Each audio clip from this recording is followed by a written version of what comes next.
moth you'd like to be. Welcome to the Writer's Triangle Cinema Moth's podcast about all things publishing and books. Today we are here with Phoenix, author of The Secrets That Kill Us. Phoenix, how are you doing today? I'm doing well. How are you? I'm doing pretty good. Thank you for asking. I'm excited to have you on, excited to be talking to you.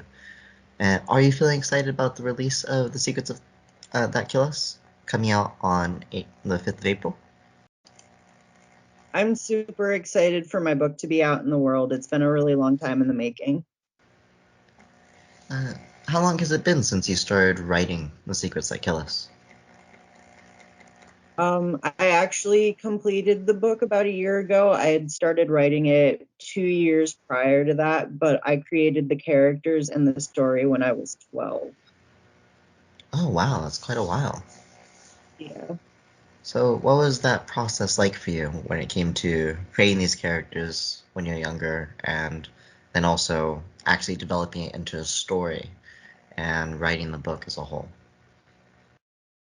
It was difficult, but also very cathartic. The characters basically grew up with me, and I feel as if I've known them my whole life. My story was sort of a way for me to run away from reality when it was too difficult. When I actually started writing it, I had to process through a lot of things that the characters did and piece together parts of the story that would communicate what I wanted people to see in the finished product. Okay, so it was a very evolutionary process, both for you personally as well as for the story itself. They kind of combined in a way. Yeah. When you say that process was painful for you, or was it relieving in a way? How did it feel? Some parts of it were difficult. In particular, many of the main characters' intrusive thoughts were difficult for me to write because they mirrored my own. And the main character's experience with her mental health have a lot of parallels with mine. Writing some of the specific scenes required me to recall a very dark place in my mind, but I believe it was important to show to the readers. Okay, so it was difficult, but in a way, also, did you find it helpful for yourself to be able to get those thoughts out, or is it mostly just I have to because it's part of the process for this book? I think it was helpful. The a lot of the things, like, you think about them less after you write them. That makes sense. I'm glad that this process was helpful for you. I think that writing can be a very wonderful tool for processing a lot of the things that we go through in life, and having that available is really nice. And now you have The Secrets That Kill Us. It's written, it's done, and it's bound for publishing, bound to be coming out very, very soon now. How did you find Cinnabar Moth Publishing to come and publish with us? I was introduced to you by Andre, actually. He's a really close friend of mine, and when I told him that I was writing a book in direction.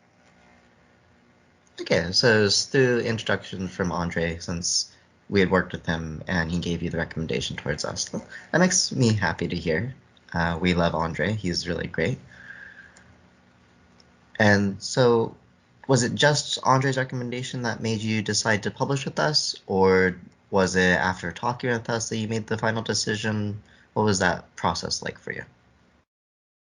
I mostly saw a lot of the interactions that the press had with people, and I really admired how genuine and accepting everyone was. So I wanted to publish with someone that would appreciate a messy and at times dark story that is rooted in exploring mental health and queerness. So you all brought the enthusiasm for my book that I had never really expected to see. Okay, so it was less that was the starting point, was the introduction, but then from there it was who we are at Cinnabar Moth and our goal of creating a welcome and opening feeling and kind of familial feeling for our authors and for our community that finally made you make the decision. Yeah. I'm really happy to hear that that is one of our goals, is to have everybody feel comfortable and happy when it comes to working with us and being involved with us. I want to ask you, what was the most surprising thing about publishing with us? It was honestly how quickly my book got moved up. Originally, we were expecting it to release until 2024, and now it's just around the corner. It is a sudden change, but since all of the process was done, we have been managing uh, quite well with moving things around as needed and as things go, because we've got a system that we feel works, especially with authors like you who are so wonderful to work with. It makes things very smooth as well. For publishing, to pull back a little bit from Cinnabar Moth and talk about Secrets That Kill Us in a more general sense, what would you say has been the most surprising thing about publishing your book, just in a general sense? How much the process is out of my hands. I don't think I could ever self-publish. I don't envy all the logistics that go into publishing a book. So it's really nice to be able to write my story and then send it off into the ether to become a fully fledged book. Yeah, there's a lot of stuff after the writing process that can be a bit overwhelming when you look at it from an individual perspective. Uh, so the book's now coming out on the 5th of April. And do you have any plans for celebrating the release of The Secrets That Kill Us? I plan to sign a few of my author copies and send them to the people who have been my biggest supporters through all of it. I'm really excited to get my author copies to be able to hold the finished book in my hands. Hmm. Yeah, I think there is a certain realness that comes with having the book. Even after going through this process, it kind of is a sticking point that's like, this actually happened, this is real, and it's mine. Yeah. Would you say that who would you say have been your biggest supporters of this process, that have been excited and supportive of your release and your entire writing journey, shall we say? Honestly, Andre's probably my biggest supporter. I send him little snippets all the time, and we bounce ideas back and forth constantly, and I always leave a conversation having more ideas. Okay, so working with Andre, well, not working, but talking with Andre, and Andre has been your biggest supporter, has really helped with the process, would you say? Yeah. Okay. And with your sending off the author copy, I'm guessing Andre's going to be one of the people that you send one to? Definitely. Okay. Well, Andre, if you're listening to this, thank you for recommending Phoenix to us. Phoenix has been wonderful, and without you, that might not have happened. And I hope you enjoy your signed author copy. And to anybody else that receives one from Phoenix, hope you enjoy it as well. Moving on a little bit from that to talk about The Secrets That Kill Us again. How does it feel to know that your book will be listed in the U.S. Library of Congress? It feels kind of surreal. When I was writing my story, I never really imagined it getting published, let alone being listed in the Library of Congress. Hmm. And so, can we go into that a little bit more? When you wrote it, what did you imagine happening? Did you ever imagine actually publishing it, or did you just think, I'll write the story and then just kind of, that's it? What was your thoughts after writing? It was more that I just wanted to get the story out, so I wanted to write it. I didn't really think too much about publishing it until Andre introduced me to you. Okay, so your main goal was to get the story written, and then whatever comes after, kind of thing. Pretty much, yeah. Okay. Well, now it is written, it is being published. What do you hope happens next? I hope that The Secrets That Kill Us is well received and that people can see themselves in their struggles and the main character. I The feeling of being really seen when you're reading a book is something I really enjoy, and I want to give that experience to other people if I can. Yeah, I do agree that when you can really connect with things that are happening to the characters, it can be really a special bond to a book or even a series of books at times, like that really lasts in your memory. Um, do you have any examples of books that you've read, perhaps recently or in the past, that did that for you, that you felt that bond with? I recently read More Happy Than Not by Adam Silvera. Um, and that one did it for me, but the one that really comes to mind is Felix Ever After by Case and Calendar. I haven't heard of this, but I will look it up. And for those of you who are listening, they will you'll be able to look them up as well if you haven't already read them. Uh, for The Secrets That Kill Us, what you mentioned that it goes into the concepts of queerness, and without any spoilers, do you think you'd be able to talk a little bit about that, or would you be open to talking a little bit about that? Your goals with exploring the topic of queerness? Um, well, the main character really struggles with their identity and how they fit in the world. So I wanted to be able to kind of showcase what that mental process is like so that people who have it can like see like, oh hey, I thought that same thing, but it turned out to be okay. Hmm. So it's a story of dealing with struggles or dealing with views of the world and processing those views and coming out the other side. Um, okay, not even necessarily good, but it's fine. Yeah.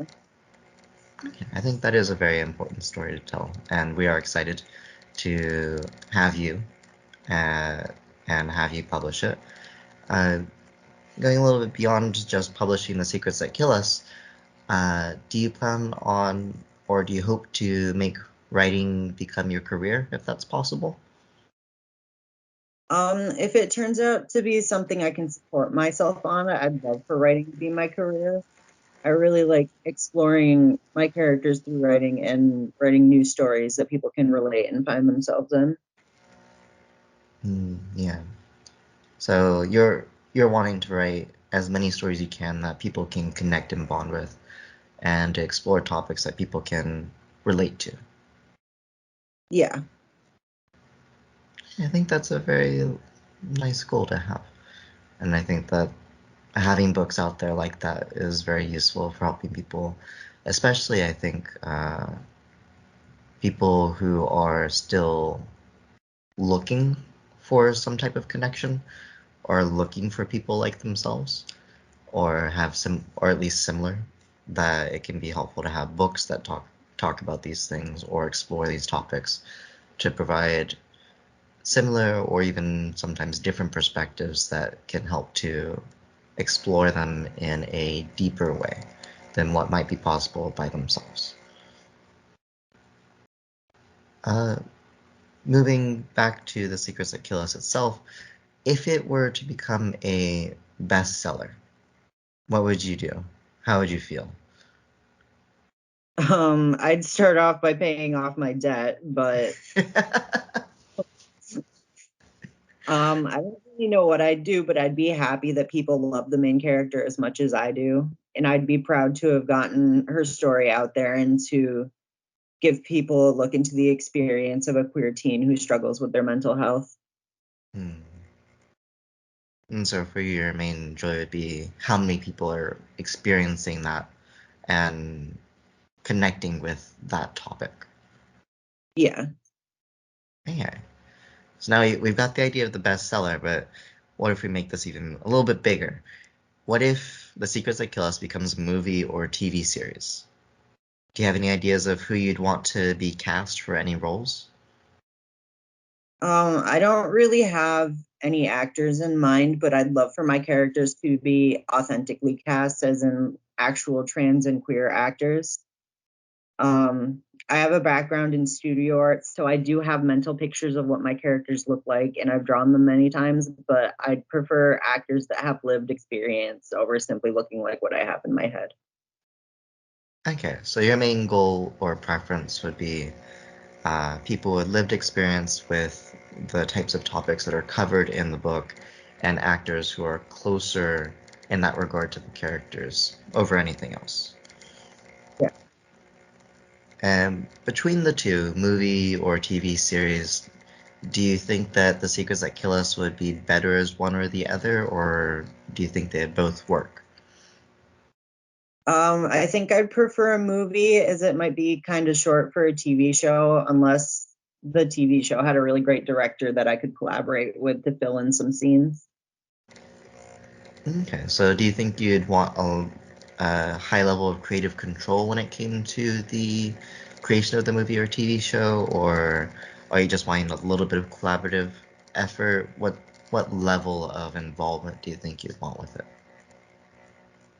Ideally, I'd like to have at least a little input into the creative process in order to communicate the essence of each character into a new format. I'd be open to compromises, but if someone tried to take out the integral parts of the story, I'd like to have the power to say no. I wouldn't mind it not being exactly what's in my head, but I still want it to be a story by a neurodivergent queer writer for neurodivergent queer people. Hmm. So you'd mainly be looking to avoid having the heart of the story or changed would be kind of your main thing that you'd want to avoid. Yeah.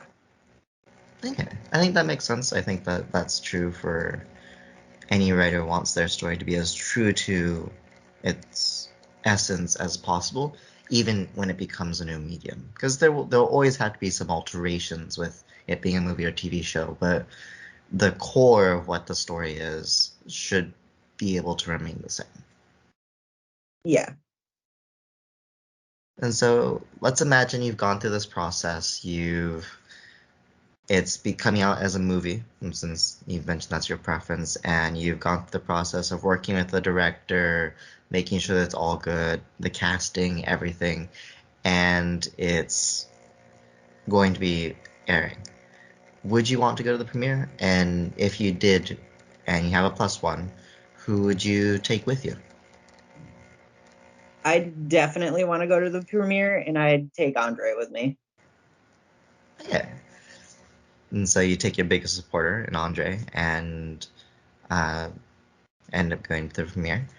Uh, how excited would you be with it becoming a movie after all of this work and all of this effort?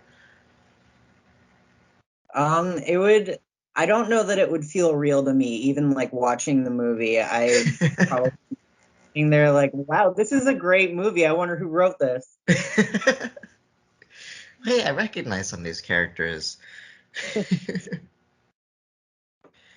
Yeah, I think that it's kind of hard to imagine from here something as big as getting to the movie situation, because movies, at least in my mind, are kind of this mystical thing that happens to some books, but I can't imagine how it gets there. Yeah. And so, if we're imagining it, The Secrets that Kill Us becoming a bestseller, if we're imagining it becoming a movie, we're also imagining that it's becoming very, very popular and well known. With that popularity, it would tie into you also having popularity and becoming well known as well. When it comes to fame and when it comes to becoming well known, do you have a certain level of fame that you think that you would like, or a level of fame that you think you wouldn't like? How famous would you be okay with being? Would you be okay with being as famous as Stephen King, for example, where you lost your anonymity? It's not specifically a goal of mine to become famous. I wouldn't mind it for the simple fact that I'd be reaching a lot more people with a story like the main characters. And I think if it got to the point where there were like paparazzi hanging outside my house, I might have some issues, but So unless it's extreme, you think you'd be fine with being well known, even if people recognized you, like at a coffee shop, for example, and they're like, "Hey, didn't you?" yeah. Okay. And so, I I think that it's great that you're able to feel comfortable and okay with that. And if you did have this type of thing happen where people were recognizing you and were wanting to talk to you, what would your hope be when it comes to the types of conversations that people would have with you about the book? I would hope that they either related to it or like found some kind of solace in it, or that they learned something from it. Okay. So it goes back to the core of wanting this to be a story that talks about queerness and neurodivergence and allows people to connect with that topic. Yeah. Okay. And so with you as a writer, would you say that your focus for this story and potentially future stories, if you write any, will heavily focus on neurodivergence and queerness as the main thing for other books that you might write as well? Is that your goal as a writer is to discuss these topics, or is your writing goal broader than that, and this happens to be one of the sections of your writing? I want to explore a lot of topics that that aren't as common, that people struggle with, like a lot of mental health and queer issues, of course, but like even issues such as how to deal with a toxic relationship or something like that. Yeah, I do think that that is a topic that is often can often be shown in books, but isn't necessarily discussed in books, which I think is always an interesting thing when it comes to these types of topics is they can be shown, but then they're not broken down at all or really highlighted. And so I do think that having books available, such as The Secrets That Kill Us, that highlight these topics and delve into them a little bit deeper than the surface level, can really be helpful in progressing the dialogue about it or allowing people to understand it deeper, both those with lived experience and those without, to be able to come to it and be like, hey, this makes sense to me. Yeah. I think that's a wonderful goal, and I think that uh, I personally am excited for The Secrets That Kill Us, and I imagine that there are quite a few listeners and potential readers out there who are already excited about The Secrets That Kill Us. And I want to thank you for writing the book, and thank you for coming to us in our mouth with it. And also thank you for talking with us today and being on the Writer's Triangle. And thank Of you to course. all of our beautiful moths for listening. Please go ahead. I just said, of course, it's been fun. I'm glad. And for those of you listening, be sure to buy The Secrets That Kill Us. It's coming out April 5th, 2022. And you can find it on the Cinnabar Moth website, which has links to a lot of different places you can buy it: Amazon, Barnes & Noble, etc. And Phoenix, can you tell us where we can find you? Any social media links and the like? You can find me at phoenixblackwood.com and on Twitter at nixblackwood. Okay. Thank you very much for coming and talking with me. And thank you to all of our Cinnabar Moths for listening. Be sure to visit cinnabarmoth.com to check out the transcripts, and we'll also have all the links to Phoenix's social media. Phoenix, it's been a pleasure talking with you and discussing these topics, and I hope you have a wonderful rest of your evening. You too. Bye-bye.